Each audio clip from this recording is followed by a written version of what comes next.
Good afternoon. Welcome to hello స్వతంత్ర live show. నేను మీ ఆరోహి. ప్రస్తుత కాలంలో వయసుతో నిమిత్తం లేకుండా ప్రతి ఒక్కరిని వేధిస్తున్న అతిపెద్ద ఆరోగ్య సమస్య డయాబెటీస్. మారుతున్న జీవనశైలి, ఆహారపు అలవాట్లు, మానసిక ఒత్తిడి వల్ల మన దేశం ప్రపంచ డయాబెటీస్ రాజధానిగా మారుతోంది. అసలు డయాబెటీస్ ఎందుకు వస్తుంది? దీనిని ప్రాథమిక దశలోనే ఎలా గుర్తించాలి? అసలు షుగర్ వ్యాధి రాకుండా ఎలాంటి జాగ్రత్తలు తీసుకోవాలి? ఒకవేళ వస్తే ఎలాంటి నియమాలు పాటించాలి?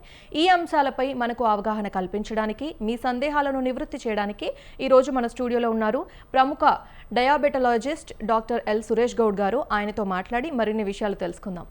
హలో డాక్టర్ గారు, నమస్తే. నమస్కారం. ఎలా ఉన్నారు సార్? అవునమ్మా. సో సార్, ఫస్ట్ ఈ డయాబెటీస్ అంటే ఏంటి అండ్ ఇందులో ఒక 2-3 టైప్స్ ఉంటాయని నేను విన్నాను. అవన్నీ ఏంటి? ఫస్ట్ ఆఫ్ ఆల్ డయాబెటీస్ అంటే అదొక మెటబాలిక్ డిసీజ్ అమ్మా. అది డయాబెటీస్ రావడానికి అట్లీస్ట్ మీకు ఒక 5 to 10 years పడుతుంది. ఎంబడే రాదు యాక్చువల్గా. అది మన మెటబాలిక్, మనం దాని మీద ఎక్కువ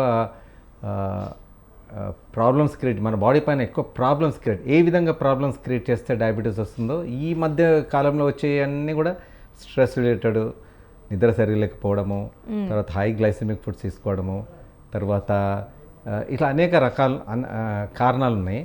ఇవన్నీ కూడా కారణాలే టైప్ 2 డయాబెటీస్ రానికి. టైప్ 1 మటుకు అది పుట్టుకతో వచ్చేదాన్ని టైప్ 1 డయాబెటీస్ అంటారు. అది జెనెటిక్ డిజార్డర్, అది ఆటో ఇమ్యూన్, అది జెనెటిక్, అది ఏం చేయలేం దానికి ఇన్సులినే వాడాల్సింది. సో ఇక్కడ టైప్ 2 మటుకు 95% ఆఫ్ ద డయాబెటిక్ పేషెంట్స్ అందరు కూడా టైప్ 2లోనే ఉంటారు. ఇవంతా కూడా జీవన శైలిలో మనకు మార్పు వలన, అంటే రాంగ్ హ్యాబిట్స్, ఈటింగ్ హ్యాబిట్స్ అనండి, లేకుంటే జీవనశైలి, డైలీ మనం వ్యాయామం లేకపోవడం కానీ, లేకుంటే ఒబిసిటీ, ఇవన్నీ కూడా కారణాలు. ఇవన్నీ కూడా నిద్ర సరిగా, అన్నీ చేసిన తర్వాత నిద్ర సరిగా లేకుంటే కూడా డయాబెటీస్ వస్తుంది. ఈ విధంగా ఉంటుంది. ఇంకోటి, ఈ మధ్యన ఫుడ్ యాప్స్ ఎక్కువైపోయినాయి. అది ఎట్లా పడితే అట్లా న్యూ జనరేషన్ పిల్లలంతా ఎట్లా పడితే అట్లా తింటున్నారు, నైట్ టైం తింటున్నారు, వాళ్ళకు టైం అనేది ఏం లేదు, అండ్ హైలీ గ్లైసెమిక్ ఫుడ్స్ తింటున్నారు, హైలీ కార్బోహైడ్రేట్స్ అవన్నీ తింటున్నందుకు డయాబెటీస్ అనేది ఫాస్ట్ క్యాచప్ చేస్తుంది. మీరు అన్నట్లు ఈరోజు diabetic capital of the world already అయిపోయినా మనం.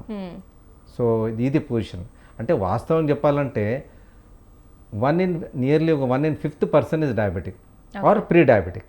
ప్రీ డయాబెటిక్ అంటే డయాబెటీస్ రాకముందు condition pre diabetic. Pre diabetic patients diabetic మారే అవకాశాలు ఎక్కువ ఉంటాయి. 2-3% of the pre diabetic patients అందరు కూడా డయాబెటిక్గా మారచ్చు, provided they take care. So pre diabetic అనేది మనం ప్రివెంట్ చేయొచ్చు. ప్రీ డయాబెటిక్ నుంచి డయాబెటీస్కి ప్రివెంట్ చేయొచ్చు మనం, అది అడ్వాంటేజ్. సో అందుకోసమని మా టార్గెట్ అంతా ప్రీ డయాబెటిక్ పేషెంట్స్ మీద ఫోకస్ చేస్తున్నాం. ఎందుకంటే pre diabetic patients nearly 10 to 11% ఉన్నారు ఇప్పుడు మన ఇండియాలో. అండ్ టైప్ 1, టైప్ 2 గురించి మీరు చెప్పారు సార్. ఈ గ్యాస్టేషనల్ అంటే ఏంటి? జెస్టేషనల్ ఇది జెస్టేషనల్ డయాబెటీస్ అంటే ఎప్పుడైతే ప్రెగ్నెన్సీలో వస్తుందో దాన్ని జెస్టేషనల్ డయాబెటీస్ అంటారు. ఇది యాక్చువల్గా ఏంటంటే ఇది రిజాల్వ్ అవుతుంది, ప్రెగ్నెన్సీ అయిపోయిన తర్వాత నార్మల్ అయిపోతారు. కానీ డెలివరీ అయిన తర్వాత 40% ఛాన్స్ ఉంటుంది మదర్స్కి టు డెవలప్ డయాబెటీస్. అంటే వాళ్ళకి మళ్ళీ డయాబెటీస్ వచ్చే అవకాశాలు అనేది ఫ్యూచర్లో ఎప్పుడైనా రావచ్చు. 40% ఉంటుంది, చాలా ఎక్కువ అది. సో అందుకోసం వాళ్ళు రెగ్యులర్గా చెక్ చేసుకుంటుండాలి షుగర్స్. ఇంకోటి లావు కాకుండా చూసుకోవాలి, అది చాలా ఇంపార్టెంట్. సరే, ఇప్పుడు ఒక వ్యక్తికి షుగర్ వచ్చే ముందు, డయాబెటీస్ వచ్చే ముందు వాళ్ళ శరీరంలో కనిపించే లక్షణాలు ఏంటి? నార్మల్గా మేము షుగర్ వచ్చిందా లేదా తెలుసుకునేది ఏంటంటే, ఓ పేషెంట్ వచ్చేసేసి మాకు ఎక్కువసార్లు ఆకలి అవుతుందంటారు, ఎక్కువ దప్పిక వేస్తుందంటారు, ఎక్కువ యూరిన్ వస్తుందంటారు, పాలిఫేజియా, పాలియూరియా, పాలిడిప్సీ అంటారు ఇవన్నీ. దీంతో పాటు కొన్ని పుండ్లు మానకపోవడం. ఒక పేషెంట్కి పుండు మానతలేదంటే ఫస్ట్ మేము చెక్ చేస్తే డయాబెటీసే చెక్ చేస్తాం. కొందరికి తిమ్మిర్లు వస్తాయి, తిమ్మిర్లు మంటలు వస్తాయి, అవి కూడా డయాబెటిక్ లక్షణాలు. సో ఈ విధంగా ఏమైనా సిమ్టమ్స్ వస్తే షుగర్ చెక్ చేస్తే మోస్ట్ ఆఫ్ దెమ్ డయాబెటీస్ బయటపడుతుంది. ఓకే. అండ్ సార్, ఇప్పుడు అది మిత్తా మరి ట్రూతా మనకి తెలియదు, కానీ షుగర్ ఎక్కువగా తింటే డయాబెటీస్ వస్తుంది అని అంటారు. ఇప్పుడు మనం తినే పదార్థాలలో చక్కెర ఎక్కువ వేసినా కూడా అంటే డయాబెటీస్ వచ్చాక మనం షుగర్ తగ్గించాలా, లేదంటే నిజంగా తింటేనే వస్తుందా? వాస్తవానికి ఎవరు కూడా షుగర్ తీసుకోవద్దు. షుగర్ అనేది మనకు దేశంకి సంబంధించింది కాదు యాక్చువల్. బెల్లం మన దగ్గర నేటివ్ ప్రోడక్ట్ అది. సంహవ్ షుగర్ వచ్చేసింది కాబట్టి ఎవరైతే నాన్ డయాబెటిక్ ఉంటారో వాళ్ళు షుగర్ తీసుకుంటే ఏమి ఇబ్బంది ఉండదు. కానీ డయాబెటిక్ పేషెంట్స్ డయాబెటిస్ అని కాదు, షుగర్ డేంజరసే. దానితో పాటు కార్బోహైడ్రేట్స్ అంటే హైలీ రిఫైన్డ్ కార్బోహైడ్రేట్స్ అవి కూడా అంతే ఈక్వల్లీ డేంజరస్. ఇవన్నీ కూడా ఏం తీసుకోదు, ఏం తీసుకున్నా డయాబెటీస్ రావచ్చు. సో హై గ్లైసిమిక్ ఫుడ్స్లో వస్తుంది అది. అది జిఐ ఇండెక్స్ పట్టుంటుంది. ఒకవేళ జిఐ ఇండెక్స్ ఎక్కువ ఉందనుకోండి అవన్నీ వచ్చే అవకాశాలు, షుగర్ వచ్చే అవకాశాలు ఎక్కువ ఉంటాయి. అండ్ ఇప్పుడు ఈ సైలెంట్ కిల్లర్గా పిలిచే ఈ డయాబెటీస్ ఏదైతే ఉందో ఎలాంటి లక్షణాలు లేకుండానే శరీరంలో ఎలా పెరుగుతుంది? ఈ సైలెంట్ కిల్లర్ అంటే మనకు తెలియకుండా ఏమవుతుందంటేనమ్మా, ఇది మనం ఏదైనా ఫుడ్ తీసుకోగానే హై షుగర్ అవుతుంది. ఆ హై షుగర్ ఏంటంటే డిఫరెంట్ టిష్యూస్లో ఆ హై గ్లూకోజ్ కంటెంట్ టాక్సిక్గా ఉంటుంది సెల్స్లో. ఎస్పెషల్లీ ఐస్ ఉన్నాయి, కండ్లు ఆర్ కిడ్నీస్ ఉన్నాయి, ఆర్ బ్లడ్ వెజల్స్ ఉంటాయి, బ్రెయిన్లో ఉంటుంది. ఇవన్నీ కూడా ఎఫెక్ట్ కావచ్చు. అందుకోసం దాన్ని సైలెంట్ కిల్లర్. మనకు తెలియదు, షుగర్ పెరుగుతుంది అక్కడ ఎఫెక్ట్ అవుతుంటుంది. అందుకోసం సైలెంట్ కిల్లర్ అంటారు. తెలియకుండానే వాళ్లకు లోపలన్నీ మెటబాలిక్ చేంజెస్ వస్తుంటాయి. తర్వాత నేను చెప్పాలంటే ఒక మాట చెప్పాలంటే కామనెస్ట్ కాజ్ ఫర్ బ్లైండ్నెస్ ప్రపంచంలో ఏముందంటే diabetes. Okay. Commonest cause for non traumatic amputations అంటే లెగ్స్ ఫింగర్స్ కట్ చేస్తారు ట్రామా లేకుండా, అంటే అది diabetes. Commonest cause for blindness అది కిడ్నీ ఫెయిల్యూర్, అన్నీ కూడా డయాబెటీస్ వల్లనే వస్తాయి. అందుకోసమనే దాన్ని సైలెంట్ కిల్లర్, తెలియకుండా అవుతుంటుంది లోపల, దాన్ని సైలెంట్ కిల్లర్ అంటారు. Heart attacks more common in diabetics, 3 times more common heart attacks, 3 times brain strokes more common. ఇన్ని వేరీడ్ ఇవి ఉన్నాయి డయాబెటీస్. అంటే దట్ ఆ విధంగా డ్యామేజ్ చేస్తుంటుంది, అందుకో సైలెంట్ కిల్లర్ అంటారు. అండ్ సార్ ఇప్పుడు వంశపారంపర్యంగా కూడా డయాబెటీస్ అనేది వస్తుంది అని అంటారు. అయితే ఇప్పుడు ఫాదర్కి ఉన్నప్పుడు సన్కి రావడం అనేది ఓకే, కానీ ఎక్కడో ముత్తాతలకి తాతలకి ఉంది అందుకే వచ్చింది మనవడికి అని కూడా అంటారు. అలా వచ్చే ఛాన్స్ ఉందా? రావచ్చు, ఒక జనరేషన్ మిస్ అయ్యి ఇంకో దగ్గర కూడా రావచ్చు. కానీ మనం కరెక్ట్గా పద్ధతి ప్రకారం ఉంటే ఇవన్నీ కూడా మనము ప్రివెంట్ చేయొచ్చు. సో ఈ మధ్య కాలంలో చూసేది ఏంటంటే మన లైఫ్ స్టైల్ అనేది మొత్తం డ్యామేజ్ చేసుకుంటాం మనం, దానివల్ల వస్తున్నది. అది కారణాలు ఉన్నాయి, కొన్ని కారణాలు. సో ఇవన్నీ కరెక్ట్ చేసుకుంటే ఇబ్బందులు ఉన్నాయి. ఓకే. చాలా చిన్న పిల్లల కంటే మ్యాక్సిమం ఏ ఏజ్ పిల్లల నుంచి వచ్చే ఛాన్స్ ఉంది సార్ ఇది? ఎస్, అంటే టైప్ 1 డయాబెటీస్ అనేది చిన్న పిల్లల్లో వస్తుంది. టైప్ 1 డయాబెటీస్ అది జెనెటిక్ డిజార్డర్. అదే దానికి ఓన్లీ ఇన్సులిన్ ట్రీట్మెంట్. ఓకే. ఈ టాబ్లెట్స్ అవన్నీ పెద్దగా పనిచేయవు, ఓన్లీ ఇన్సులిన్ ఇస్ ఇట్. అది ఇక రివర్స్ కాదు, ఆర్ రెమిషన్లో కూడా రాదు. Whereas type 2 diabetes 95% of the patients type 2 diabetes వీళ్ళందరూ కూడా గివెన్ ఎ ఛాన్స్, వాళ్ళకు మందులు లేకుండా బయటకు వచ్చే అవకాశాలు చాలా ఉంటాయి, ప్రొవైడెడ్ వాళ్ళు ఇన్సులిన్ రెసిస్టెన్స్ కేటగిరీలో ఉంటే వస్తారు. ఓకే. అదే మేము ఎవాల్యుయేట్ చేస్తాం. సార్ ఇందాక మీరు చెప్పినట్టు ఓవర్ వెయిట్ ఉన్నా కూడా షుగర్ వచ్చే ఛాన్స్ ఉంది అని చెప్పేసి మీరు అన్నారు. అయితే ఒబిసిటీ లేదంటే శారీరక శ్రమ లేకపోవడం వల్ల ఎంతవరకు, అంటే పాసిబిలిటీస్ ఎంతవరకు ఉన్నాయి డయాబెటీస్ రావడానికి? యాక్చువల్ చెప్పాలంటే ఒబిసిటీ అది ఒక పెద్ద డిసీజ్ లాగా అయిపోయింది ఈరోజు. WHO కూడా ఒబిసిటీ ఒక డిసీజ్ లాగానే పరిగణిస్తున్నారు. ఒబిసిటీతో పాటు జెనెటిక్ కూడా ఇంపార్టెంటే, తర్వాత స్ట్రెస్ ఒకటి, ఇవన్నీ కూడా కారణాలు మనము కొంచెము గమనించగలుగుతాయి. ఈరోజు రేపు even what you call WhatsApp, ఈ మొబైల్ వలన కూడా ఈ స్ట్రెస్ లెవెల్స్ తోటి ఇబ్బంది పడుతున్నారు పిల్లలు ఎస్పెషల్లీ. సో వీళ్ళకు తెలియదు, కొందరికి నిద్ర పడతలేదని మొబైల్ చూస్తున్నారు. ఎంత డేంజరస్ అది. ఒక్కసారి మొబైల్ చూస్తున్నారు, నిద్ర పట్టకుండా చూస్తున్నారంటే దాంట్లో బ్లూ లైట్ ఉంటుంది మొబైల్లో, అది డైరెక్ట్ మెలటోనిన్ని ఆపేస్తుంది రిలీజ్ చేయడం. సో దాంతో నిద్ర పట్టది. సో అందుకోసం వీలైనంత వరకు మొబైల్స్ అవన్నీ కూడా దూరంగా నిద్రపోకముందు మటుకు ఆపేసేయాలి. సో ఎందుకంటే అందుకోసం స్లీప్ అనేది చాలా ఇంపార్టెంట్. ఓకే సార్, ఇప్పుడు మన బాడీ నుంచి కూడా ఇన్సులిన్ అనేది మనకి ప్రొవైడ్ చేస్తూ ఉంటుంది మన శరీరం కూడా. సో ఎప్పుడైతే అంటే అది స్టాప్ అవ్వడం వల్ల కూడా మనకి ఏమైనా డయాబెటీస్ వచ్చే ఛాన్స్ ఉందో, దాన్ని ఎలా ఇంప్రూవ్ చేసుకోవచ్చు? ఇక్కడ ఒక చిన్న కన్ఫ్యూజన్ ఉంది. మనం ఏమనుకుంటామంటే డయాబెటీస్ అంటే ఇన్సులిన్ లేనందుకు వస్తుంది అనుకుంటున్నాం, కానీ టైప్ 2 డయాబెటీస్లో ఇన్సులిన్ ఎక్కువ ఉంటుంది. ఓకే. ఇన్సులిన్ అవసరం కంటే ఎక్కువ ఉంటుంది, దాన్నే ఇన్సులిన్ రెసిస్టెన్స్ అంటారు. Insulin resistance is a reversible condition. Hmm. So అది మనం గమనించగలిగితే ఇన్సులిన్ రెసిస్టెన్స్ని మనం అక్కడ కరెక్షన్ అంటే మూలాలకు వెళ్ళాలి, ఎందుకోసం వస్తుంది అనేది. అది ఏమైనా కరెక్ట్ చేసుకోగలిగితే బయటికి రావచ్చు. ఇన్సులిన్ ఎక్కువ ఇన్సులిన్ ఉన్న వాళ్ళకు మళ్ళీ ఇన్సులిన్ ఇవ్వడంలో there is no meaning. Hmm. So అందుకోసమని ఫస్ట్ వాళ్ళకు వాట్ ఇస్ ద కాజ్ అని తెలుసుకోవాలి. కొన్ని ఇన్వెస్టిగేషన్స్ చేస్తాం. ఫాస్టింగ్ ఇన్సులిన్ లెవెల్స్ అంటారు. మ్మ్. ఫాస్టింగ్ ఇన్సులిన్ లెవెల్స్ చూస్తాం ఎంత ఉన్నది. ఒకళ్ళు 6 అండ్ అబవ్ ఉన్నది అనుకోండి, so they fall into slowly into the category of insulin resistance. అది మనం అక్కడ దాంతో తెలిసిపోతుంది.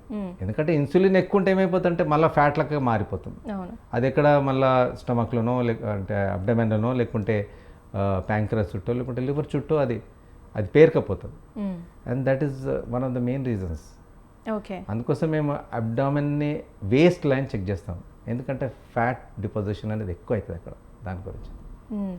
సార్ ఇప్పుడు చాలా మందికి అంటే ఇప్పుడు డయాబెటీస్ వస్తుంది అనగానే మనం ఇందాక మాట్లాడుకున్నట్టు ఒబెసిటీ ఉంటేనో లేదంటే షుగర్ తీసుకుంటేనో ఇలాంటి వంశపారంపర్యంగా వస్తుందని మాత్రమే తెలుసు. స్ట్రెస్ వల్ల లేదంటే నిద్రలేమి సమస్యల వల్ల కూడా వస్తుందా డయాబెటీస్? 100% వస్తుంది. ఓకే. 100% స్ట్రెస్, ఏం లేకున్నా స్ట్రెస్ ఉంటే వస్తుంది. ఓకే. సో అందుకోసము మనము తెలుసుకోవాలి ఏ విధంగా మనము మన బాడీని స్ట్రెస్కి లోన్ కాకుండా చూసుకునేది మనం ప్రతి ఒక్కరు. అందుకోసమని మెడిటేషన్ కానీ రిలాక్సేషన్ ఎక్సర్సైజ్ కానీ కంపల్సరీ చేయాలి. ప్లస్ స్లీప్ అనేది చాలా చాలా important. 7 to 8 hours of sleep అనేది మస్ట్. అది ప్రతి ఒక్కరికి మస్టే. ప్లస్ డయాబెటీస్ వాళ్ళకి కంపల్సరీ మస్ట్. అన్నీ చేసి మళ్ళీ నిద్ర లేదంటే కూడా షుగర్ కంట్రోల్ రాదు. ఈ విధంగా ఉంటుంది. ఓకే. ఇప్పుడు డయాబెటీస్ వచ్చిన వెంటనే దాన్ని నిర్ధారించుకోవడానికి మనం ఎలాంటి టెస్టులు చేయించుకోవాలి? సో నార్మల్గా మేము అడ్వైజ్ చేసేది HbA1c, fasting, post lunch blood sugars, plus at the same time కొన్ని ఇన్వెస్టిగేషన్స్ చేస్తే మనకి ఇన్సులిన్ రెసిస్టెన్స్ కేటగిరీ ఉన్నారని తెలుస్తుంది. దాంట్లో fasting insulin levels, lipid profile, తర్వాత హోమా అయ్యారు, దాని తర్వాత సి పెప్టైడ్, ఇవన్నీ కూడా టెస్టులు చేస్తే మనకు పేషెంట్ ఏ స్టేజ్లో ఉన్నారో బయటికి రాగలుగుతారా లేదా ఇవన్నీ తెలుస్తుంది మనకు.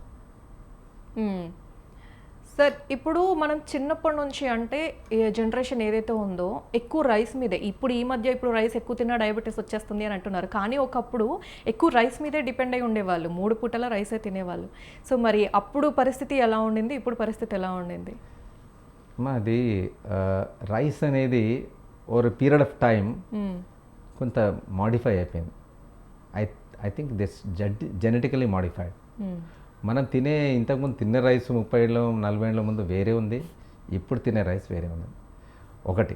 సెకండ్ థింగ్ ఏంటంటే ఇంతకుముందు ఎక్కువ పాలిష్ చేసేవాళ్ళు కాదు రైస్, ఇప్పుడు ఎక్కువ పాలిష్ చేస్తున్నారు. ఎందుకంటే టేస్ట్ రానికే పాలిష్ చేస్తున్నారు. ఏదైతే పాలిష్ చేస్తామో అది ఫైబర్ పోతుంది. ఎప్పుడైతే ఫైబర్ ఉండదు కదా, అది షుగర్ ఫాస్ట్గా పెరుగుతుంది. సో అందుకోసం వీలైనంత వరకు పాలిష్డ్ రైస్ తినొద్దు. Okay. Only unpolished rice or brown rice తింటే మంచిది. సో ఈ రైస్లోకి బ్రౌన్ రైస్, బ్లాక్ రైస్ ఇవి కూడా వస్తాయి కదా సార్, సో ఇవన్నిటితో కూడా ప్రాబ్లం లేదు? మంచిది. అది Navara rice, brown rice, black rice ఇవన్నీ కూడా మంచిది. రెడ్ రైస్ ఇవన్నీ కూడా మంచిదే. అవన్నీ దానిలో ఇది ఉంటుంది, ఫైబర్ ఉంటుంది. ఓకే, చాలా మంచిది. Okay sir. అలాగే ఇప్పుడు ఈ HbA1c పరీక్ష అని ఏదో ఉంది, అంటే దాని గురించి వివరించండి. HbA1c అంటే లాస్ట్ 3 months యావరేజ్ బ్లడ్ షుగర్ని HbA1c అంటారు. ఓకే. లాస్ట్ 3 months మనం ఈరోజు ఎక్కువ ఉండొచ్చు, తర్వాత మొన్న తక్కువ ఉండొచ్చు. సో మనకు యావరేజ్ తీసుకుంటే మనం ఏ లెవెల్ ఉన్నామో మనకు తెలుస్తుంది, HbA1cలో తెలుస్తుంది మనకు. ఎందుకంటే RBC life span is for 120 days. So ఆ విధంగా ఆ గ్లూకోజ్ అనేది RBCస్కి అటాచ్ అయిపోతుంది. దానికన్నా that is it's called glycosylated haemoglobin అంటారు దాన్ని. సో అది ఏంటంటే మనకు లాస్ట్ 3 months ఒకవేళ 5.7 కంటే బిలో ఉందనుకోండి HbA1c, నాన్ డయాబెటిక్. ఓకే. ఇది నార్మల్ రేంజ్ ఎంత ఉండాలి సార్? అది 5.7 లోపల ఉండాలి HbA1c. అంటే మీరు అట్లా ఫాస్టింగ్ తీసుకుంటే 126 లోపల ఉండాలి, పోస్ట్ లంచ్ 140 లోపల ఉండాలి. కానీ HbA1c అడిగారు కాబట్టి HbA1c 5.7 కంటే బిలో ఉంటే నాన్ డయాబెటిక్, 5.7 to 6.4 అంటే pre diabetic. Okay. And 6.5 and above is diabetic. Okay ఈ విధంగా కేటగరైజ్ చేస్తారు. సార్, ఇప్పుడు డయాబెటీస్ ఉన్న పేషెంట్స్ ఎవరైతే ఉన్నారో వాళ్ళు ఎలాంటి ఆహారం తీసుకుంటే బెస్ట్? నార్మల్గా మనకు ఎక్కువ ఫైబర్ ఉన్న ఫుడ్ తీసుకుంటే మోస్ట్ సేఫ్. ఆకుకూరలు అనేది మస్ట్. ఈ మధ్యన ఆకుకూరలు అనేది చాలా తగ్గిపోయింది. అవును. సో అది that is a good food for gut microbiota. అక్కడ మిస్ అవుట్ అవుతున్నాం చాలామంది. సో హై ఫైబర్ ఉన్న ఫుడ్స్, కుకుంబర్స్ కానీ ఇవన్నీ కానీ ఫస్ట్ మనం తీసుకునే ఆహారం first we should start with fiber. తీసుకునే పద్ధతి ప్రకారం కూడా షుగర్స్ కంట్రోల్ వస్తాయి. మనం డైరెక్ట్ రైస్లోకి దిగినాం అనుకోండి, ఆర్ ఇడ్లీ తీసుకున్నాం అనుకోండి, షుగర్ స్పైక్ అయిపోతుంది. So first you should take fibre, then proteins, తర్వాత fats. Either way, or you can take fat also initially. Fibre కాగానే ఫ్యాట్ తీసుకోవచ్చు. సో ఆ విధంగా తీసుకుంటే షుగర్ స్పైక్స్ అనేది తగ్గవచ్చు. అవాయిడ్ చేయాల్సినవి ఏంటి సార్ మనం? అవాయిడ్ చేయాల్సింది highly polished, highly processed food avoid చేయాలమ్మా. See most of the super మార్కెట్లో దొరికే ఫుడ్స్, ఫర్ ఎగ్జాంపుల్ నూడిల్స్ అనండి, పాస్తా అనండి, ఈ పాలిష్డ్ రైస్ అనండి, బ్రెడ్ అనండి, ఇవన్నీ కూడా హైలీ ప్రాసెస్డ్ ఫుడ్. అండ్ ఇంకోటి కార్బోహైడ్రేట్ రిచ్ ఫుడ్స్, ఇవి తగ్గించుకోవాలి. And even wheat also is not good. Okay, అది gut small intestine gut lining damage చేస్తుంది. సో వీట్ కూడా మంచిది కాదు. వీట్ వీలైనంత వరకు తగ్గిస్తే మంచిది. అది ఇన్ఫ్లమేషన్ క్రియేట్ చేస్తుంది బాడీలో. సో అందుకోసమని అదొకటే కాదు, ఈవెన్ ఆయిల్స్ కూడా జాగ్రత్తగా తీసుకోవాలి. అండ్ సార్, ఈ కమింగ్ టు ఫ్రూట్స్, ఈ మధ్య కాలంలో నేను విన్నది డేట్స్ ఉంటాయి కదా మనకి, అవి కూడా ఎక్కువ తీసుకుంటే ఈ షుగర్ లెవెల్ని ఎక్కువ చేస్తుంది అని విన్నాను. సో ఏ ఫ్రూట్స్ తీసుకుంటే బెటర్, ఏ ఫ్రూట్స్ని అవాయిడ్ చేయాలి మనం? నార్మల్గా ఫ్రూట్స్కి వస్తే ఒకటి మోసంబి, జామకాయ తీసుకోవచ్చు, ఏమి ఇబ్బంది లేదు, దాంతో షుగర్స్ పెరిగాయి. ఓకే, జామకాయ అండ్ మోసంబి. తర్వాత మిగతా ఫ్రూట్స్ కొంచెం మోడరేషన్లో తీసుకునే ఫ్రూట్స్ ఏంటంటే యాపిల్, ఆరెంజ్, పపాయ, కివి. ఇవి మోడరేషన్లో తీసుకోవచ్చు. టోటల్గా అవాయిడ్ చేయాల్సిన ఫ్రూట్స్ ఏంటంటే మ్యాంగో, సీతాఫల్, బనానా, తర్వాత సపోటా. ఫర్ దట్ మ్యాటర్ ఏ ఫ్రూట్ అయినా కానీ చాలా తీయగుంటే తీసుకోవద్దు. అండ్ మీరు డేట్స్ గురించి అడిగారు కదా, 2 to 3 dates is acceptable. Okay, 2 నుంచి 3 డేట్స్ తీసుకోవచ్చు, ఏమి ఇబ్బంది లేదు. That will give lot of energy also. And sir, అంటే మనం డైరెక్ట్గా ఫ్రూట్స్ తీసుకోవచ్చు, కానీ మళ్ళీ దాన్ని మనం జ్యూస్ లాగా మార్చి తీసుకోకూడదు అని అంటారు. కరెక్ట్ అమ్మా, రైట్? Okay, correct. ఎందుకంటే మీరు ఎప్పుడైతే జ్యూస్ క్రియేట్ చేస్తారు, జ్యూస్ చేస్తారు కదా, దానిలో ఫైబర్ అంతా వెళ్ళిపోతుంది. ఓకే, ఆ ఫైబరే ఇంపార్టెంట్. ఎప్పుడైతే ఫైబర్తో పాటు ఉంటుంది కదా ఫ్రూట్, అది అంత షుగర్ పెంచదు. సో ఫైబర్ తీసేస్తే ఆటోమేటిక్గా స్పైక్ అవుతుంది. ఓన్లీ జ్యూస్, అసలు ఈ జ్యూస్ అనేది ఏ జ్యూస్ కూడా తీసుకోవద్దు, ఓన్లీ ఫ్రూట్సే తీసుకోవాలి. పిల్లలకు అది నేర్పించగలగాలి మనం. సో ఎందుకంటే అందరు కూడా ఈ జ్యూసెస్ కంపల్సరీ తెలియకుండా తీసుకుంటారు. పొద్దున్నే లేవగానే ఆరెంజ్ జ్యూస్ ఆ విధంగా తీసుకోవద్దు, అది మంచిది కాదు. డయాబెటిక్ ఉండే, నాన్ డయాబెటిక్ ఉండని. ఓకే, సరే, మందులు లేకుండా ఇప్పుడు డయాబెటీస్ని కంట్రోల్ చేయొచ్చు అని నేను విన్నాను. అంటే అసలు దాని నుంచి బయటికి వచ్చేయచ్చా సార్ మనం ఎలాంటి మందులు వాడకుండా? అది ఒక కేటగిరీ ఆఫ్ పేషెంట్స్ ఉంటారు. సో అది ఇన్సులిన్ రెసిస్టెన్స్ కేటగిరీ అంటారు. ఫస్ట్ మనకు ఇన్సులిన్ రెసిస్టెన్స్ కేటగిరీ ఉందా లేదా మనం ఎవాల్యుయేట్ చేసుకోవాలి. నేను డయాబెటిక్ యాక్చువల్గా. ఓకే, నాకు ఇన్సులిన్ రెసిస్టెన్స్ ఉంటే నేను ఈరోజు మందులు ఏమి వాడడం లేదు, 2.5 years అయింది మందులు వాడడం. సో అది ఏ విధంగా, అది పాసిబుల్. అది ఎట్లా పాసిబుల్? మీరు ఇన్సులిన్ రెసిస్టెన్స్ కేటగిరీలో ఉంటే పాసిబుల్. అది చాలామంది, నేను I'm seeing up to 5 years diabetes ఎవరైతే ఉంటుంది కదా, వాళ్లకు మంచి రిజల్ట్స్ ఉంటాయి. వాళ్లకు బయటకు వచ్చే అవకాశాలు ఎక్కువ ఉంటాయి, provided they are insulin resistant. So 90% and above నేను చూస్తున్నా, అప్ టు 2 years 3 years దాకా ఉన్న వాళ్ళకు చాలా రిజల్ట్స్ బాగున్నాయి మాదే దీని. బట్ స్టాటిస్టిక్స్ ఏం చెప్తాయంటే 50 to 70% can come in to remission. Okay, can come in to remission 50 to 70%, provided they are diabetic for up to 3 to 4 years. ఇది స్టాటిస్టిక్స్. సో మా రెస్పాన్స్ ఇంకా బాగుంది. ఎందుకంటే బేసికల్ ఏంటంటే if you should catch them young, అంటే diabetes రాగానే ఎవరెవరైతే alert అవుతారో మందుల మీద పోవద్దు. డయాబెటీస్ రాగానే పోయి మందులు స్టార్ట్ చేస్తే ఏమవుతుంటే మందులే అలవాటైపోతుంది. ఎస్. ఇప్పుడు నా ఓన్ స్టోరీ చెప్తాను మీకు. నాకు డయాబెటీస్ 15 years బ్యాక్ స్టార్ట్ అయింది. ఓకే. 10 years దాకా మందులు వాడినాను. 10 years దాకా మందులు వాడినాను. 7.6 ఆన్ డయాబెటీస్ వచ్చినప్పుడు HbA1c. 10 years తర్వాత ఇట్ ఈస్ 9.6. 9.6కి పోయింది అది. సో అప్పుడు నేను మేల్కొని ఇంకా కొంచెము 10 above పోతే మళ్ళీ ఇన్సులిన్ వాడాల్సిన భయంతో నేను నాలోనే చేంజెస్ చేసుకున్నాను.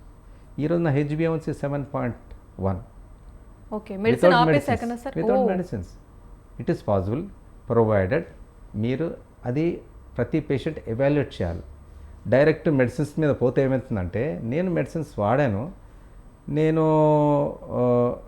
సిటాగ్రిప్టిన్ ప్లస్ మెట్ఫార్మిన్ వాడేవాడిని. అది వాడిన తర్వాత ఎప్పుడైతే సాయంత్రం నైట్ కొంచెం లేట్ అయింది అనుకోండి ఫుడ్ లో షుగర్ అయ్యేది. నేను ఇప్పుడు ఆపేసి నేను మార్నింగ్ 11-12 దాకా నేను తినను. But I'm okay. సో మన బాడీ ఏదైనా మన ఆహార అలవాట్లు మనం ట్యూన్ చేసుకుంటూనే అవుతాయి. సో ఆ విధంగా మన పూర్వీకులు కూడా ఏంటంటే వాళ్ళు ఎర్లీగా నైట్ తినేవాళ్ళు. నైట్ 7-7:30 లోపల తినేసేయాలి ఎవరైనా. తర్వాత ఏం తీసుకోవద్దు, మార్నింగ్ దాకా ఏం తీసుకోవద్దు.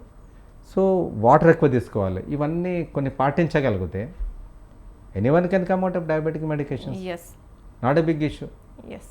ఓకే సార్, ఇప్పుడు ఒకవేళ ప్రెగ్నెన్సీ ఉమెన్స్కి డయాబెటీస్ ఉంటే పుట్టబోయే పిల్లలకి ఏదైనా ప్రమాదం ఉంటుందా? ఉండొచ్చు. ఎందుకంటే first of all high sugar levels అనేది తల్లికే కాదు బిడ్డకి ఇంకెక్కువ ప్రమాదం. ఎందుకంటే హై షుగర్ లెవెల్స్ అనేది టాక్సిక్.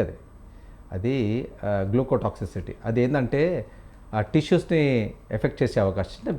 బేబీస్ అంతా చాలా ఇది ఉంటారు, వాళ్ళు చాలా డెలికేట్ ఉంటారు కాబట్టి ఆ హై షుగర్ లెవెల్స్ డ్యామేజ్ చేసే అవకాశాలు ఎక్కువ ఉంటాయి.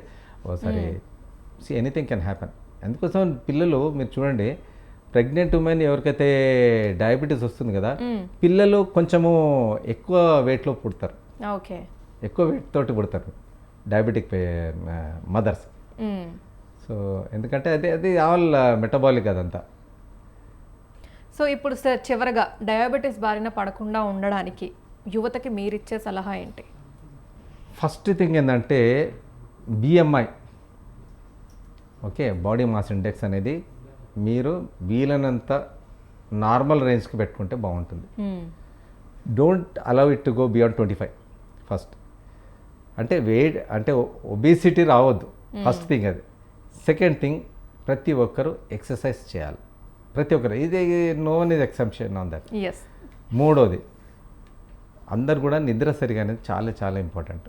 That's very very important. అక్కడ మిస్ అవుట్ అవుతారు చాలామంది. మూడు, స్ట్రెస్. ప్రతి ఒక్కరికి స్ట్రెస్ ఉంది. చిన్నపిల్లలకు కూడా హోంవర్క్ స్ట్రెస్ ఉంటుంది. ఆ స్ట్రెస్ ఎట్లా కంట్రోల్ చేసుకోవాలో మనం తెలుసుకోవాలి.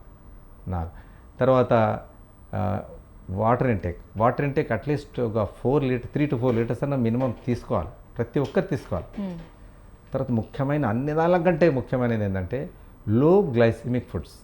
అంటే ఆహార ఏవైతే తీసుకుంటాం కదా అవన్నీ కూడా ఎక్కువ కార్బోహైడ్రేట్స్ లేకుండా ఎక్కువ ఫైబర్ ఉండే విధంగా లో గ్లైసిమిక్ ఇండెక్స్ ఉన్న ఫుడ్స్ తీసుకుంటే షుగర్ అనేది స్పైక్ కాదు. ఎప్పుడైతే షుగర్ స్పైక్ కాదో అప్పుడు మందులు అవసరమే పడదు, షుగర్ కూడా రాదు.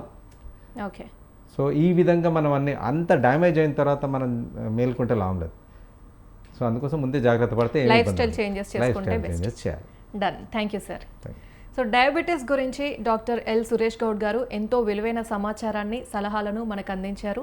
సరైన ఆహార నియమాలు, క్రమం తప్పకుండా వ్యాయామం, డాక్టర్ పర్యవేక్షణలో మందులు వాడడం ద్వారా డయాబెటీస్ను పూర్తిగా అదుపులో ఉంచుకోవచ్చని ఆయన తెలియజేశారు.